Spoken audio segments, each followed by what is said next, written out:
Tonight, we are discussing the G8 summit that just ended in Camp David, United States of America, where agriculture and food security was the subject of discussion by world leaders and leaders of the world's most industrialized nations, forming the Group of 8.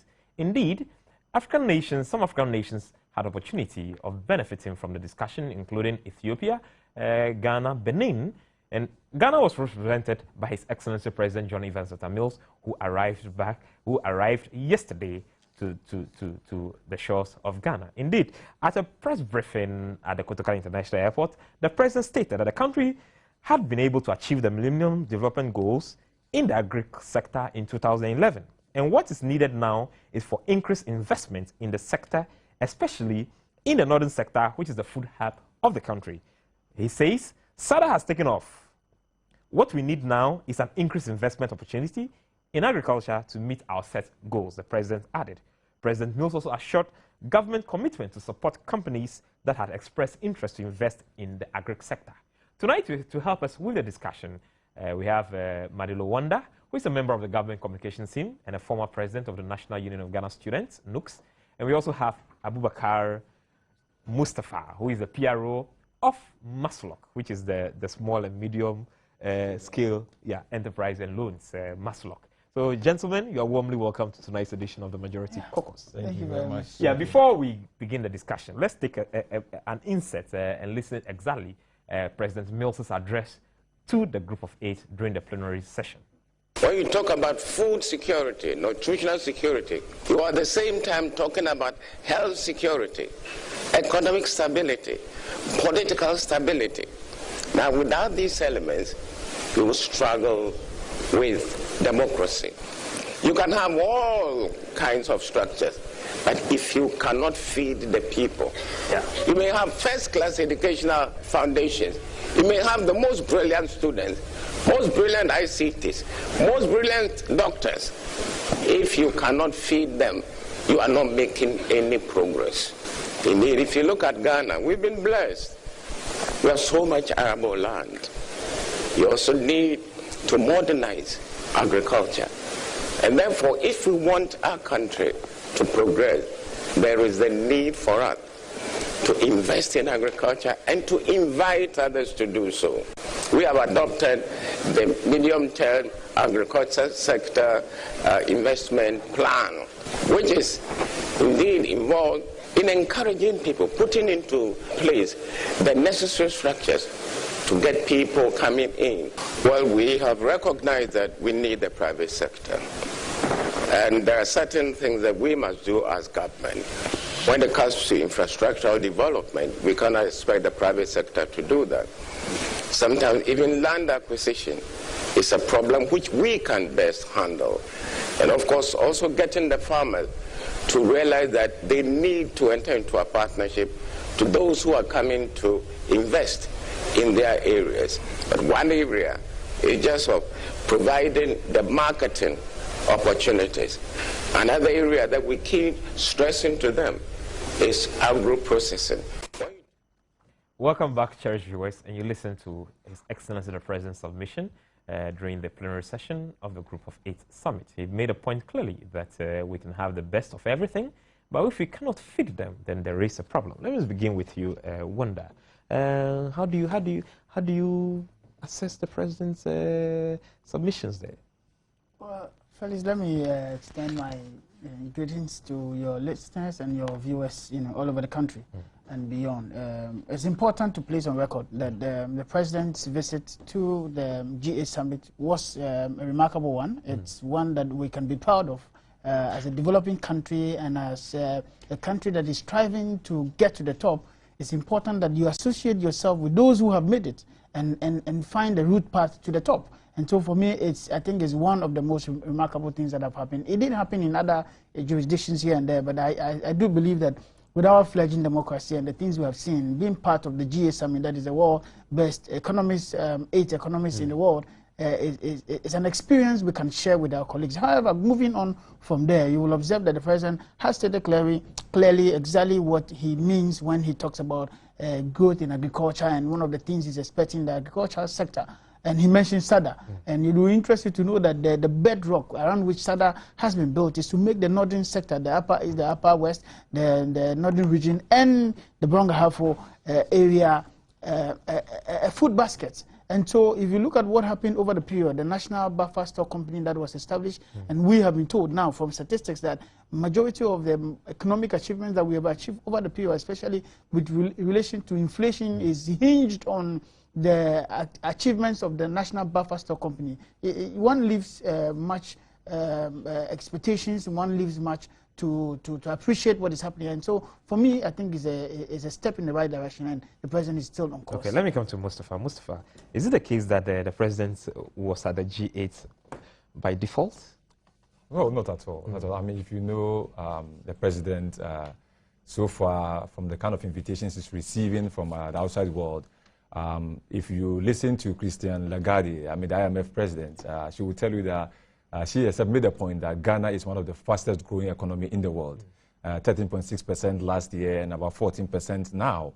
It tells you that if you want someone within Africa that you can champion your resources to be able to make sure that at least it feels, or all the other African countries get to feel that there's a positive change in their lives, you need to call on somebody like the President Atamils. I think that he's done excellent job. I mean, so far, within 3 years, I mean, he has shown transparency, he has shown accountability to his people. He goes out there, he says that my per diem, I'll not even take it, just take it for yourself. I only want to go and fight for the people of Ghana to get food and water on their table. That is what he went for. So I always say that the international community are always with us. They see what he does. They know what he's doing. And of course, inviting him, of course, it's not, to me, has been long overdue. But since they've now even started it, well, we hope to see the benefit. And the benefit is what we have seen now, that $600 million just on your first time of going to a GA summit, as compared to what we saw in the past of people going for 4 times or 3 times, and we didn't know how much they were giving. But for your first time, this happened within your first term of office, and you can see that $600 million, bam, onto your table, means a lot. I mean, the president has been to the US, he has landed so many facilities for Ghana, but to single-handedly, out of how many countries in Africa, to say that Ghana, we are giving you, you and I know the number of countries who are making the pledge. We do know that USA is supposed to provide $255 million. Canada is supposed to provide, $71 million. That's in the same with France and Germany. And then $76 and $69 million provided by Russia and other countries, just to make sure that Ghana gets its fair share of the cake that has been given out. So I think that's fantastic. The team for the G8 was, for me, quite remarkable. I mean, in terms of saying that we wanted to ensure food security in Africa.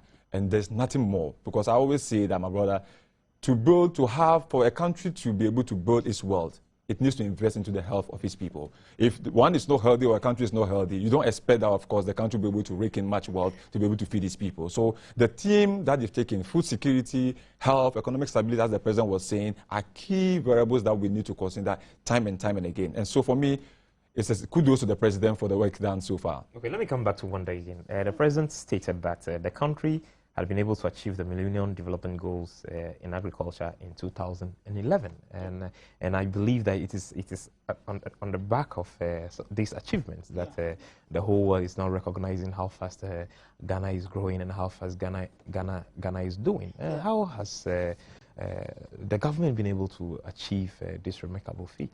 Felix, if you look over the period since 2009 to date that the NDC government took over office, you will see the strides we've made in developing agriculture, and I can mention a few of them. Yeah. One, when we came into office, subsidy on fertilizer alone was about $37 million.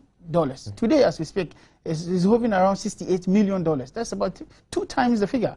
And so that's a very huge investment to make in that sector. When you say subsidies, exactly what do you mean? When I mean subsidies, I mean if you want to buy fertilizer, if you need fertilizer to fertilize your crops, or you mean farmers? For farmers, okay. I mean for farmers especially.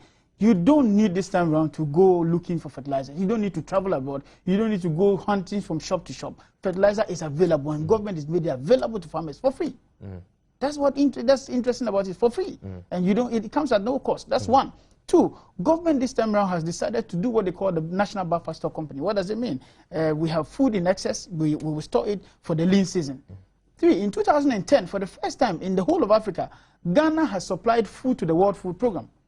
I mean, we actually had excess, and we had to give some out. to the World Food Program, which doesn't happen. I mean, rather in the past, we see the West rather bringing us food. But this time around, we are taking ours from here to those in the developed world and those who are in need of it. So these are the things that government is seriously considering and doing. Now, within the period, just in 1 year, we have been able to put together 540 boreholes for irrigation purposes only. And when I talk about irrigation purposes, you know that the problem our farmers go through when it comes to how to irrigate their farms, how to water their farms. Let me come to the layman's term, how to water their farms. So what we did was to make sure that we have a lot of boreholes within the area where they farm. So they don't have to go struggling for water. They don't have to wait for rainy season or any other season. And so that's why you observe that food prices within the period has been very stable over the period. And so these are things that government is doing consciously. Now, if you look at the Ghana Shared Growth and Development Agenda, which we have also put together as a government, you will see that agriculture is also one of the key areas. Now, I have heard the argument being made that, well, agriculture didn't grow well the previous year and all that. Now, it will interest you to know, in 2007, for instance, agriculture grew by negative 1.7. Negative. I mean, it went to the negative. Crops. It didn't grow at all. It didn't grow at all. I mean, it rather reduced. In fact, it was rather a burden to us. No doubt, food prices shot up within 2007 to 2008. It was skyrocketing. Some prices went as far as 190,000, 1,900%. They blamed it on world food crisis. It has nothing to do with the world food crisis. In any case, has the crisis ended? Is the crisis over? The economic crunch is not over. I mean, many countries are still beginning to recover from the crisis and all that. So, going back into recession. Yes, of course, a lot of things are happening. Now, fishing, even in 2007, grew by negative 7.2. Forestry and logging grew by negative 4.1%. You talk about cocoa, it grew by negative 8.2%. And so when you see significant progress within our period, within the period when we took over office, 680,000 metric tons when we took over office. In a span of 3 years, we have 1 million metric tons of cocoa on the market. It's no mean an achievement. You look at even the maize sector. When we took over office for 1.2 million metric tons production over a year period.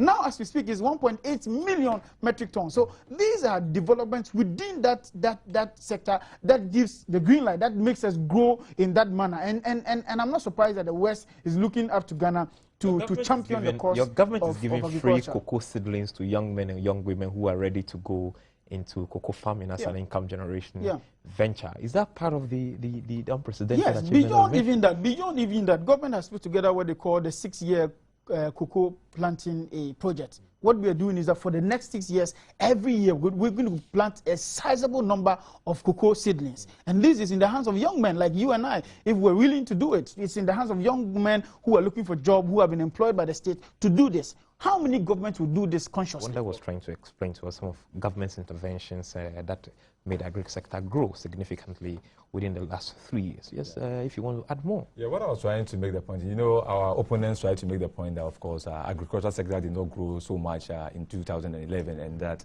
why are we saying there are so many interventions? The question we want to just ask them is that they should go and find out exactly whether government of the NDC has given 136 combined harvesters as against 4 which they left in 2008. They should find out. So you 136 mean combined harvesters. Before, in the MPP era, only 4 combined harvesters existed. In the whole country? In the whole country. Okay. Today, we have 136 combined harvesters existing in the country. We could go in there and count each and every one of them in the food that we are doubting, and so people are using it. Actually help in the production of cereals? Definitely. We'll get to see the results. I mean, when they were leaving office, they had only 12, what's the name, agricultural mechanization scheme. We had to add, we now have 77 agricultural mechanization schemes in the country. So what does it make? If you go out there and say you want to play statistics, when it favors them, they say, oh, statistics are good. But when it doesn't favor them, they say, oh, we don't feel it in our pocket. That is why I say that the Baumia's economic, what's the name, tactics that he's trying to use, of course, if he wants to maintain his respect from what Zimbabwe and the rest gave him, he should try to mellow and not go to the to the line of the MPP where he's trying to do this. I want to use it like biometrics, but I don't want to mention the biometrics thing. But then it's important for us to know that SADA was mentioned when the president met the G8. Okay. And of course, you and I do know that 30 million Ghana cedis was put into SADA 2 years ago. Last year, 30 million Ghana cedis was put. This year, 30 million Ghana cedis was put. Another further 100 million Ghana cedis has been put into SADA, and we expect another 100 million Ghana cedis to be put in further in this thing. What has SADA done so far? You and I have seen what the Vice President has gone to do within the last week to open the Shenat factory, employing, Bupe, how many people are going to employ. Look at the industrial. You want to make Bupe the industrial hub, just as we have in Tema and some other countries like Western region, that Bupe should serve as the industrial hub of the northern region. Now the Shenat factory is being established. It's going to employ as many people as possible. What are some of the things that we feel that we're going to get? This is industry. This is one of the reasons why the president had to go meet the G8 to be able to get some facility for SADA. We're expecting that within SADA, of course, we are hearing, of course, from the director of, or the managing director of the PBC, saying that they were going to provide 120,000 liters of water, to the environment, or treated water to the people community, and that is huge. 120,000 liters of water to the people. So you mean Bupe is going to benefit from clean, good drinking water as part of the SADA initiative? Fantastic, because something has come there. And when that thing comes there, that's the Shell factory comes there, it means that things are beginning to expand. Job creation has come on board already. People are going to be employed, working. At the same time, you have to have the women now, their sales in terms of those who are selling, whether foodstuffs or whatever is going to increase. Again, it is not even ending there. When they finish picking the shell nut and it's being processed, they already have the ready market in Brazil as we speak, because our Brazilian ambassador said it. We are finding we don't want you to go and then produce the thing and then sit there and say we don't have ready market for it. Plans have been made that SADA has gone to the extent of getting a market for its shell nut factory from here to Brazil straightforward. So there's no even time to be able to keep it, waiting. And again, what did they do? Tricycles are going to be provided to the farmers to be able to help them on their farm. Tricycles, as thousands of tricycles are going to be given out. So what does it mean to you? So many job creation. When you say tricycle, let's make some distinction. Is it the one that is powered, motor powered, or the one that is pedal powered? Because we have these Zoom Lion tricycles where you can, with the bucket, where you can go, and instead of the people now picking it and then putting it on their sacks, that is heavy load. Now you have the tricycles where you can go into the farm, pick it and put it onto the bucket, then bring it to the factory. Because I saw a number of these motor powered tricycles at the Let's Dev program. Yes, some of them are meant for these disabled people who can also ride it in terms of trying to maybe sell units. So that's one government make them very productive. Yeah, so that of course, if you have a disability person who, of course, maybe disabled by a leg, is not able to power this, then of course the machine just takes you through wherever you want to go, and then of course you just make your living. That's economic this thing. So for me, I think that the government going out there. And agriculture does not mean only the farming sector. The fishing sector, you require, remember, Maslog and, of course, the Minister of Agri are in partnership to bring 1,000 outboard motors for the fishermen. We've already given about 100 outboard motors already. Now, 1,100 outboard motors. And 1,000 is yet to come. Of course, we've identified the fishermen along the coast of, from Kita, to down, all the boundaries up to Western region, identify the fishermen. We're going to give them 1,000 outboard motors. We are really investing into people. We're really investing in infrastructure. And of course, as the president said, the health of a country will bring wealth. Why? Look at the ambulance sector. Look at the health sector, what we're bringing out. The Caucus hospital is on board. As many district hospitals are being put. We have bought how many? About 160 ambulances. Alone, it's a sight to behold. Tamale Hospital alone today, if you go, it's a sightseeing. Patients who go there have a sight. Normally, in 2008, 2007, the moment you just enter the Tamale Hospital, you will feel dizzy because of the sun that will blow you. But now you enter and you can just feel a sigh of relief and the freshness of the Tamale Hospital because it's been renovated, modern equipment. You go in there, you are safe. In the past, you just go there and you realize that if you are 98% going to die, of course, you know that you are dead because there's no way of recovery. We've been able to bring this economy from intensive care, we brought it on board into the recovery world, and now the economy is working. And we hope that when the people of Ghana give the government another mandate in 2012, the economy will be running as fast as possible. Yeah, let me come to Wanda. The people of the women of within the SADA enclave in Bupe especially, they're excited. The excitement is about the fact that now when they go out there to pick the shell nut, they don't just go alone. They have Wellington boots that protect them against snake bites. They have hand gloves and they are well protected. Under the SADA initiative, they are giving all this equipment. In addition to the offering of farm gate prices, and it has actually brought some relief into the SADA zone. Do we see more of this initiative in future? Of course, certainly yes. We will always expect more, especially when it's under a government that is caring for the people, that is led by the Tamus government. Of course, you should be expecting more. And all the time, I've been telling my people that Atamo seems to always amaze his opponents. There are always days anytime he makes his move. He dazzles them. Yeah, even though they might not agree with him, they might take their own views and all that. But truth is always truth. You can't run away from the truth. The thing is happening, and the people are feeling it. They are seeing it. They are seeing what is happening. For instance, with the share note, for instance, it's not only the WIPE one that we opened. There are many others coming up. We have 5 actually coming up. When we came into office, I don't know, all the ones that they had, 2. That was all collapsed by the time we came into office.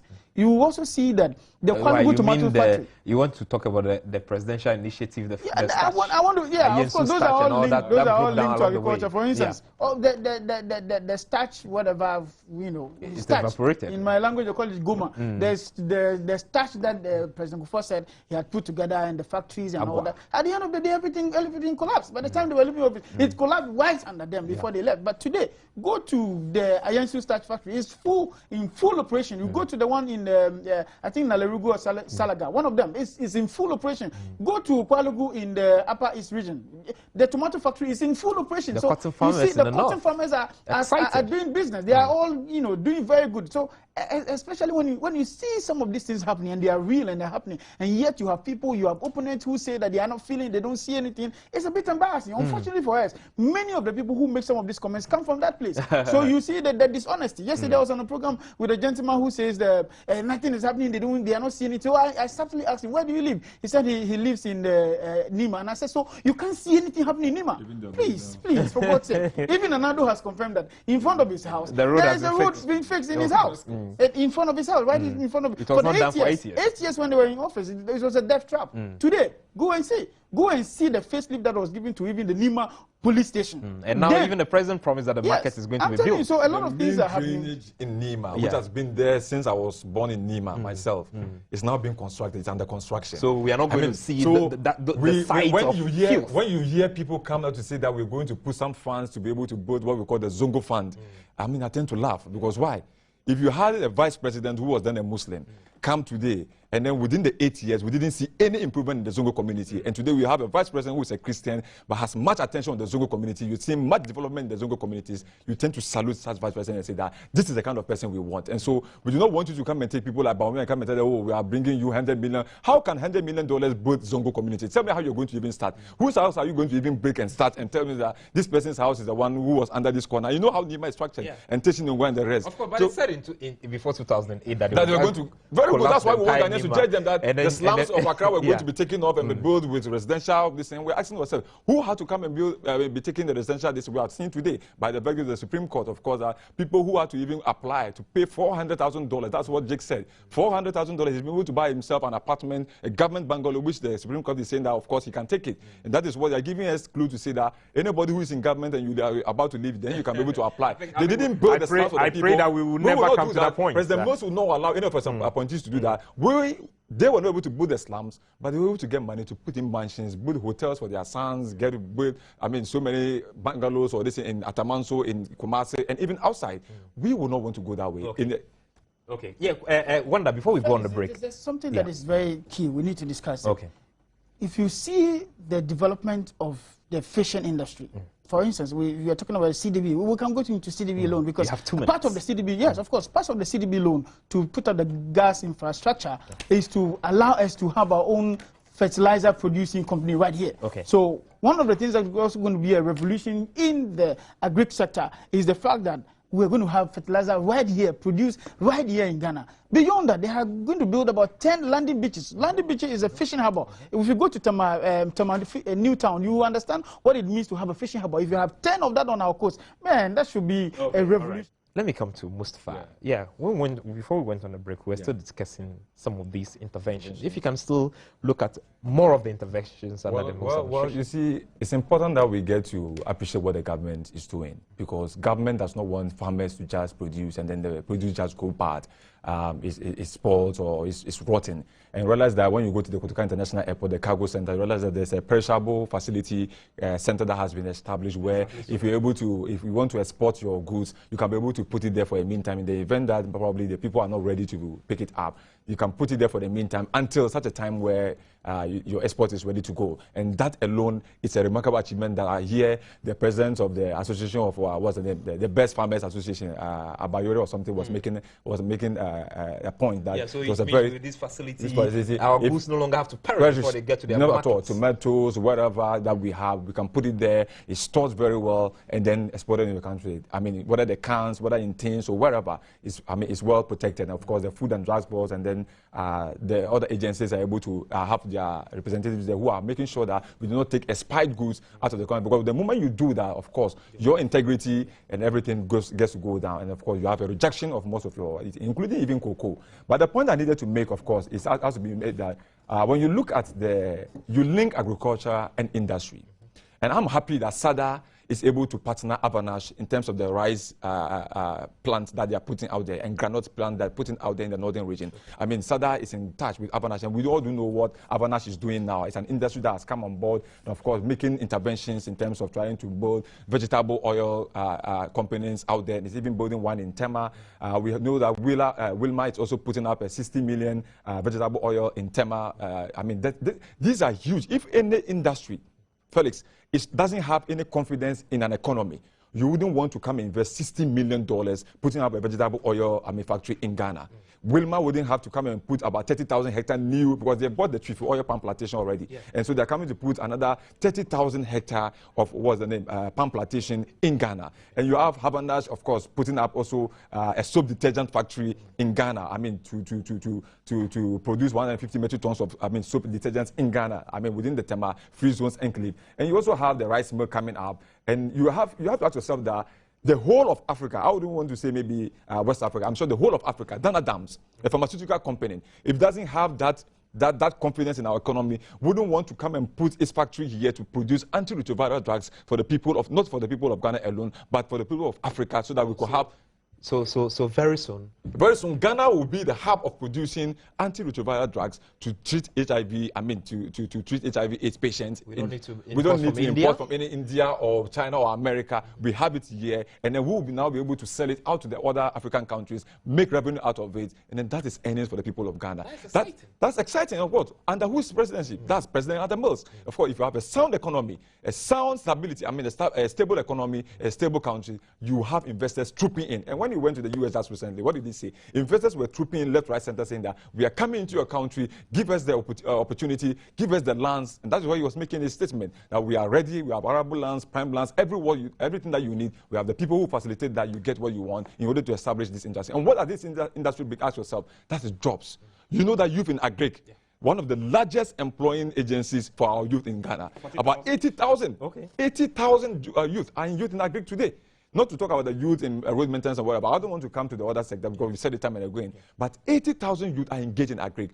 What will you think that in the next future, when these interventions of the $600 million come into being, and we are beginning to establish more farms, expand industries, we are creating, as the president himself said, 1.3 million people who are, as said by the G8 in Ghana, who are more or less, let me just quote the exact place where they said that about 1.3 million Ghanaians who are faced with poverty are going to be taken out of poverty because of this intervention from this $600 million that's been given by the G8. So for me, it's a remarkable achievement. I always salute the president, and as we said, our oil industry is there. And the more reason why I'm very, very much happy about the president initiative towards agriculture is that you know the Dutch disease.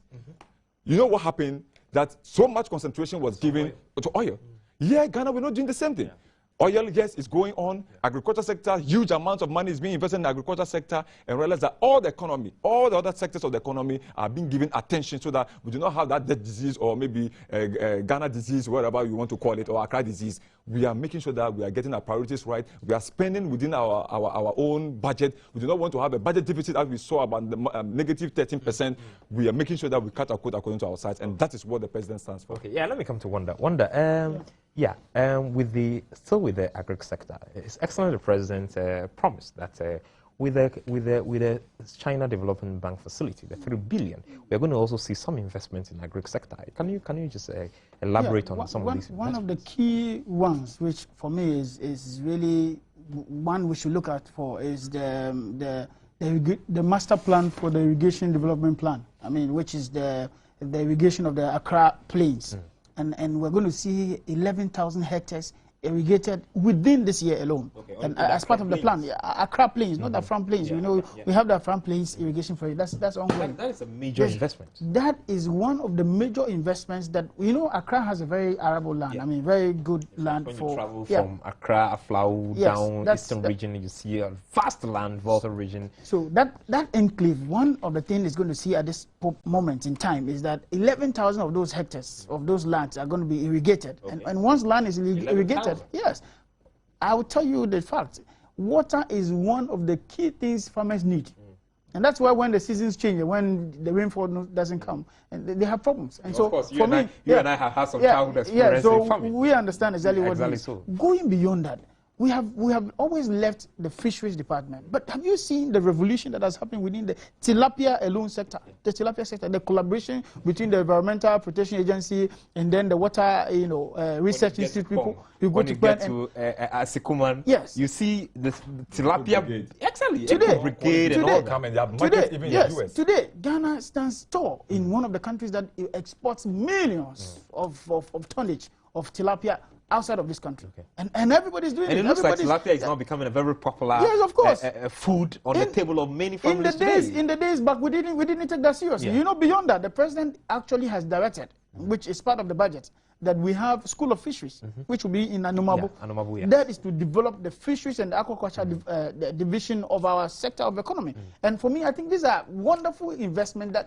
lives beyond even the tenure of the presidency of Atamos. 8 years to come, you will observe that these projects are still ongoing, and even beyond his tenure. He's not just looking at doing something for people to vote for him. He's not just looking at giving you a gift so you can vote for him. He's not just looking at making a promise so you can vote for him. But he's looking at the interest of this country and beyond even his tenure. And I think that very few leaders have this ideals. And then you go beyond that. There's something coming up which we call the Cocoa Road. Yeah. You know, what's the meaning of cocoa roads? Yeah. All roads leading from the major towns to the cocoa regions are supposed to be rehabilitated. Last year, the Ghana Cocoa Board and government of Ghana have decided to come to a compact, and that compact is to develop all those roads. Beyond that, we're supposed to develop even railways to the north, all the way to the north. And majority of the reason why we will do that railway is because government has realized that a lot of our goods get perished on the way because of breakdown of vehicles and all that. Accidents and all that. Yeah, even beyond that, sometimes even the traffic alone can even cause food to perish, especially tomatoes. So if you have a railway that is, free flowing and you can leave Y in tonight and by tomorrow morning you are in Accra. You can even have coal stores on rail moving. Yeah, those are the things. No, the coal stores come with the landing bridges, and all the 10 landing bridges are going to have coal stores that will store our fishes and all that. But those are high time projects and big time. But I'm looking at the ones that benefit even the ordinary man directly, right there in the north and all that. So these are developments within the cocoa sector. Do you know that under the President Mills-led government, 80% of what we get from our cocoa production, I mean, what is paid to the farmers, we pay about 80% of what we sell. If we're selling cocoa at $2,400 on the world market, they are taking 80% of that.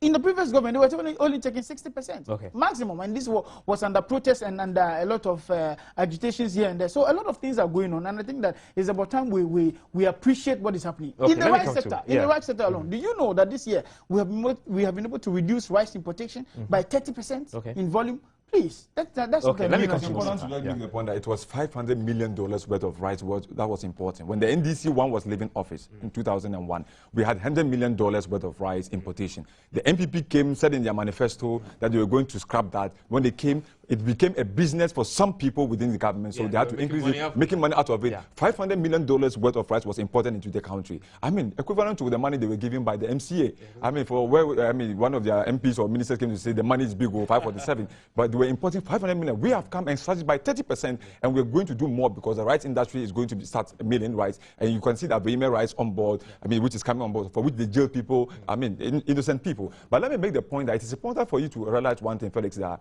people are deliberately importing food into this country just to create the conception or the misconception that, of course, there's shortage in Ghana.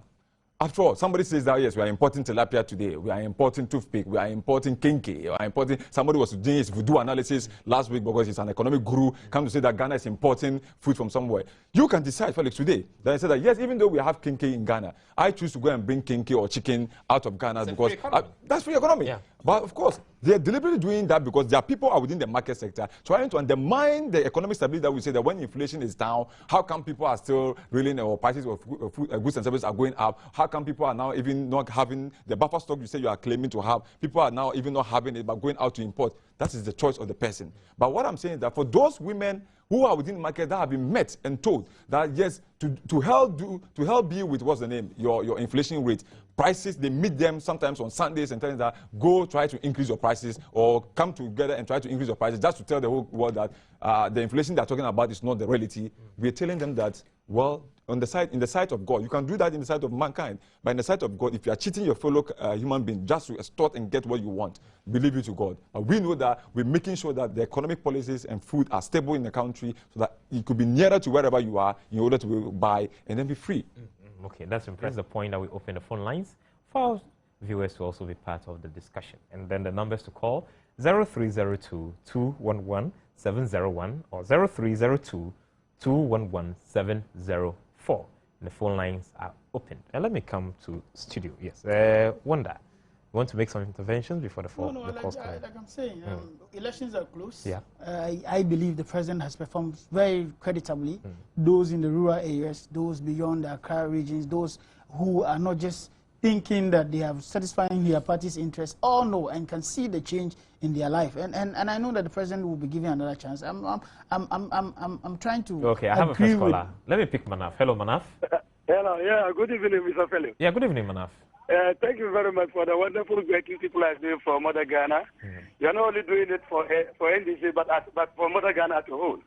I believe, looking at the performance of our father, I mean, the Excellency President Evan, there is no way that NDC will not get a second North to rule this country again. Because if you look around the whole Ghana, in fact, his performance is unprecedented. Okay. And that one we will continue to say whether they like or not. Okay, and there's no doubt that we will never win. Okay. Sure, we will win, and there's no fear. Okay, all right. Okay, thank you very much, Manaf. Let me pick Nicholas. Hello, Nicholas. Yeah, hello. Yeah, good evening, Nicholas. Yeah, good evening. In fact, today is the first time I'm contributing to your program. Okay, you're welcome. In fact, I would like government to take, you guys to take a serious look at the price of cement. Okay, all right. You can, I don't know, of late, the price has shot up, and then there is something like artificial shortage in the market. Okay, yeah, but Nicholas, hello, Nicholas. Yes. Yeah, I agree with you that the prices have shot up. Indeed, you know, in Ghana, we used to have the diamond cement and then the gasem.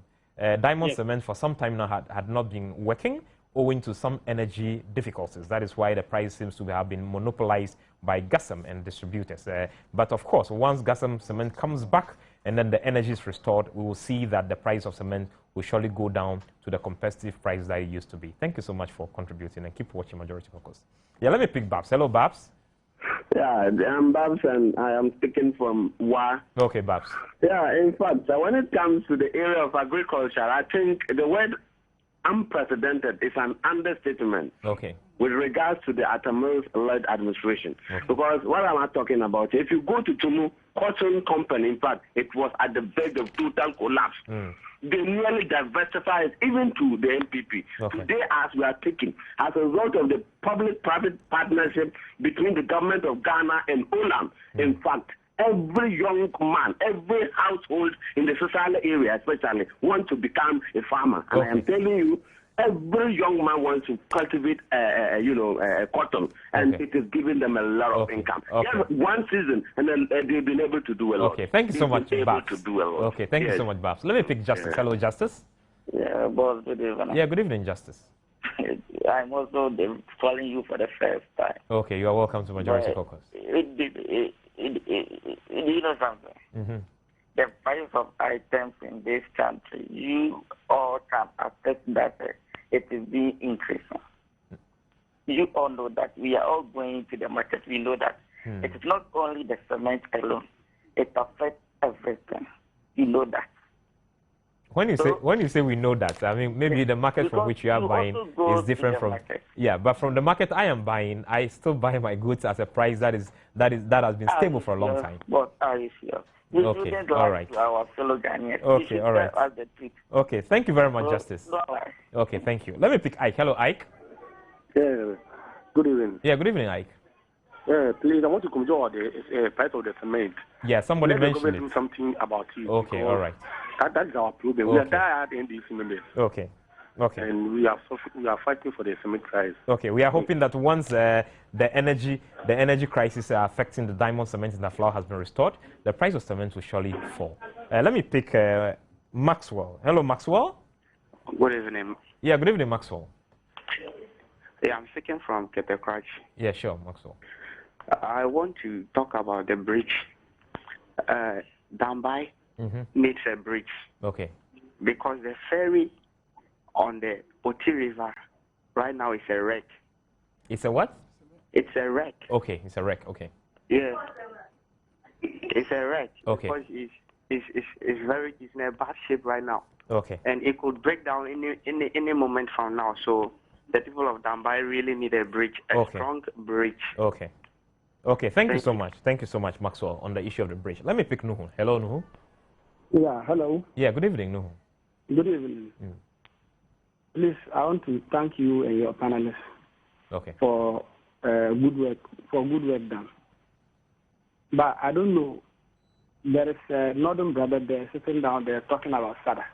When I heard Sada from a young guy like him in government, I'm always sad.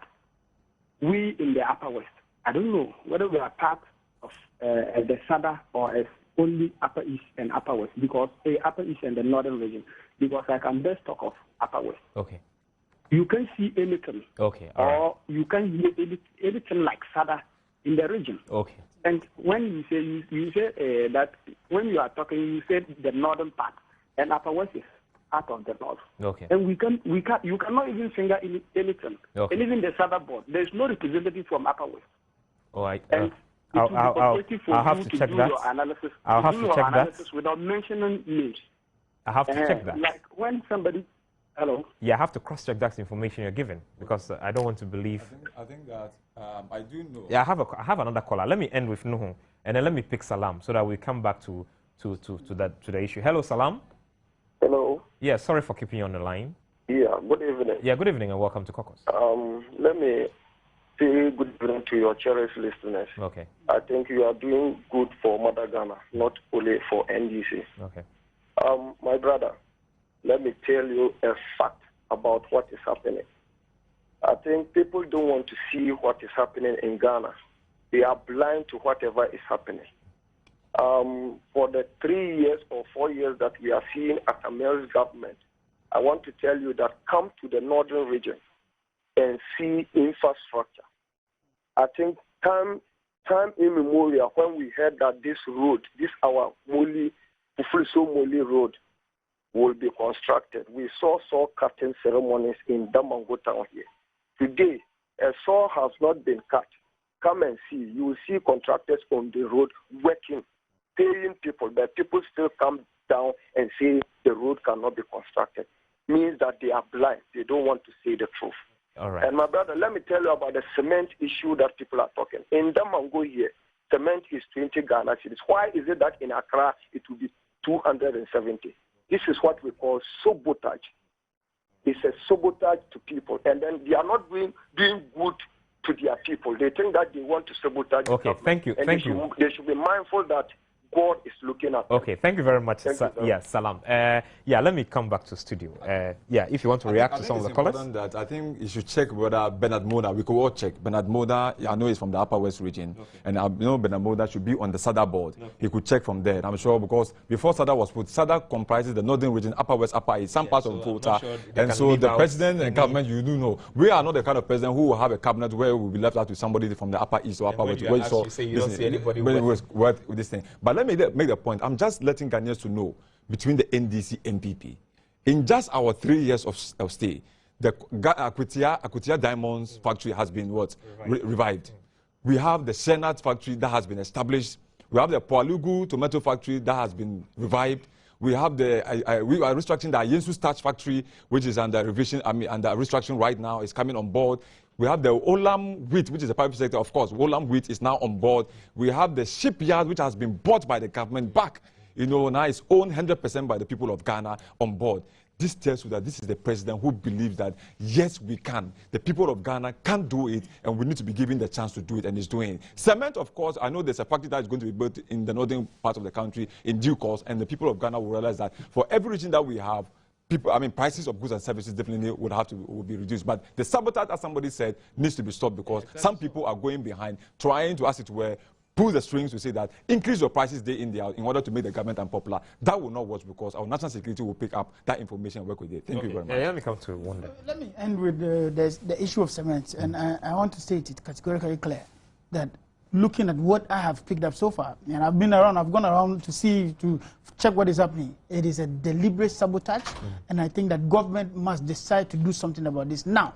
We must stop this before we go into elections. I don't know why people always want to make issues look as if you want to come to government, if you want to rule, just tell the people the truth. Tell them what you want to do.